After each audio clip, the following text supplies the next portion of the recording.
Hi friend, मैं हूँ Raghav bro and my channel is how to use and make। आप सब कैसे हैं? आज मैं बताऊंगा आपको कि एफबी से वीडियो कैसे डाउनलोड करते हैं। तो सबसे पहले हम यहाँ टाइप करेंगे facebook.com।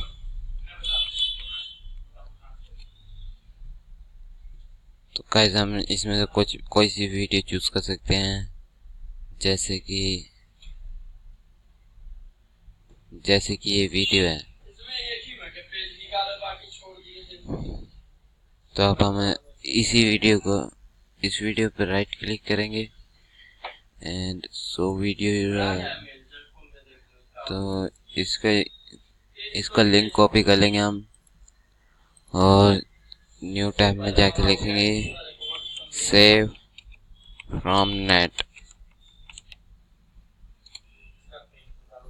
तो यहाँ सबसे पहला लिंक खोल लीजिए आप और यहाँ अपना लिंक पेस्ट कर दीजिए। करते आपके ये वीडियो यहाँ पे आ जाएगी। हुनर केवल टेलीविजन के बड़े मंचों पर ही नहीं। तो ये डाउनलोड करेंगे आप, डाउनलोड हो जाएगी। तो यहाँ आप डाउनलोड पे क्लिक कर सकते हैं। जैसे कि आप देख रहे हैं डाउनलोड हो रही है, बट मैं डाउनलोड नहीं करना चाहता इसलिए मैं कैंसिल कर देता हूँ।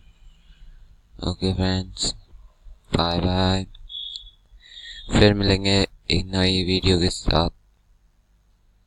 तब तक के लिए बाय बाय, सी यू, खुदा हाफिज़।